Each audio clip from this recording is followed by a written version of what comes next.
Hey everyone, Clara here. Welcome to the Communist Current. If you're new to this channel, please remember to hit subscribe as we will be putting out new videos weekly. In this episode, we're going to talk about dialectical materialism.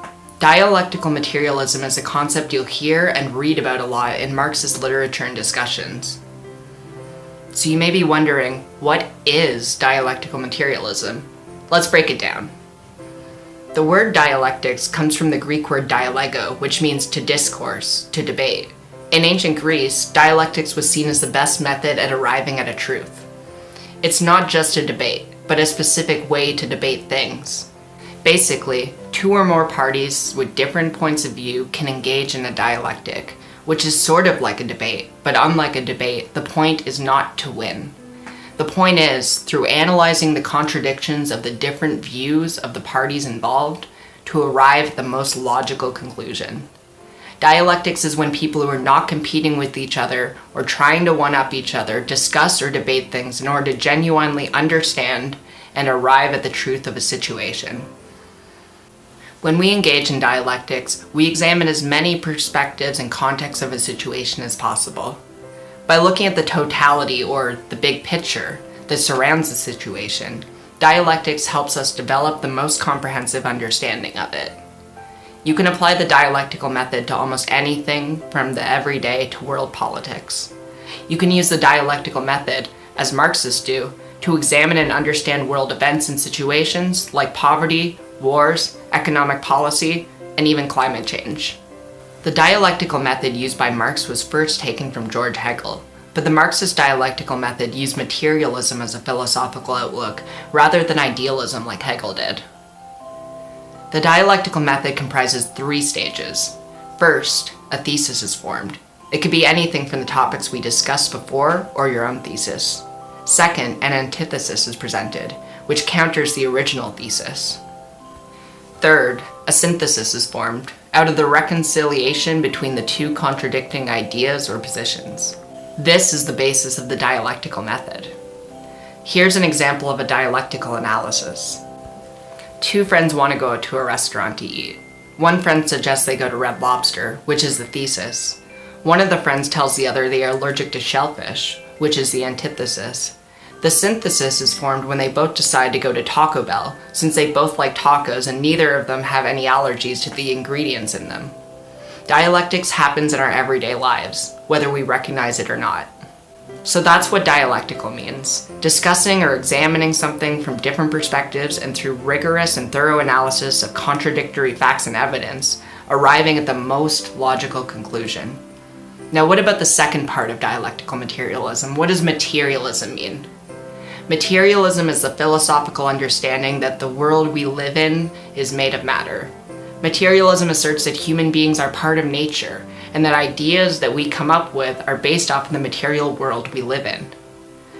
Factors such as tools that our society uses, the food we eat, the kind of homes we grew up in, the clothes we wear, and the ways we are treated in society are all the results of the specific material conditions that pertain to each individual. Here's an example of a materialist analysis.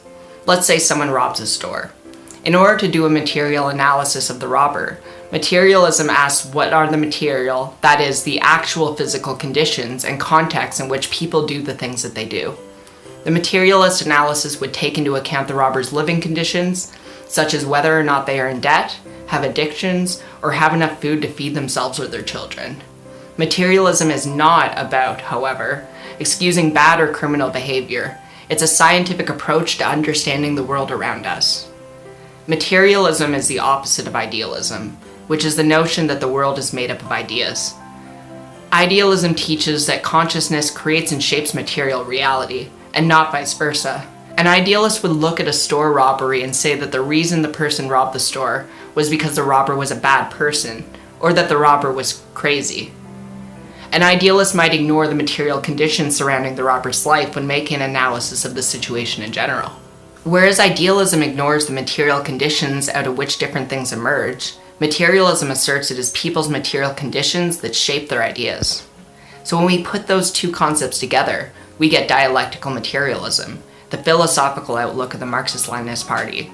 The term dialectical materialism was first elaborated on by Karl Marx in the second edition postface of Capital.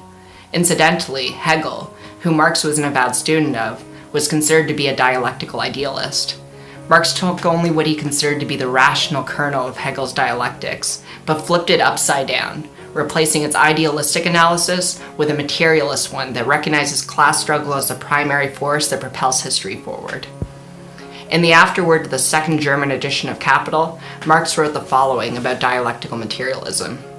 In its rational form, it is a scandal and abomination to bourgeoisdom and its doctrinaire professors, because it includes in its comprehension and affirmation recognition of the existing state of things. At the same time, also, the recognition of the negation of that state, of its inevitable breaking up, because it regards every historically developed social form as in fluid movement, and therefore takes into account its transient nature, not less than its momentary existence. Because it lets nothing impose upon it and is in essence critical and revolutionary. Dialectical materialism's approach to the phenomena of nature, of which human beings are a part, recognizes that nature is not stagnant. It recognizes that it is permeable and ever-changing. Dialectical materialism also recognizes that the world, and the human world by extension, is in constant conflict. In the 1938 book Dialectical and Historical Materialism, Joseph Stalin wrote the following. Dialectics holds that nature is not a state of rest and immobility, stagnation and immutability, but a state of continuous movement and change, of continuous renewal and development, where something is always arising and developing, and something always disintegrating and dying away. Dialectical materialism is the understanding that the world is in a constant state of flux, and that when things happen, they happen for a variety of reasons. Nature is in a constant state of change, and as part of nature, people constantly do too. Dialectical materialism helps us understand these changes, and through material analysis, come to the conclusions about the world around us that we can use to change the world for the better.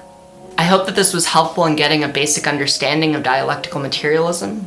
There's still a wealth of information on this topic we haven't discussed, and some people have spent lifetimes studying this topic, so I'm sure that we will come back to it in the future. This episode was partially written by Kieran, and you can find a link to her Twitter in the description.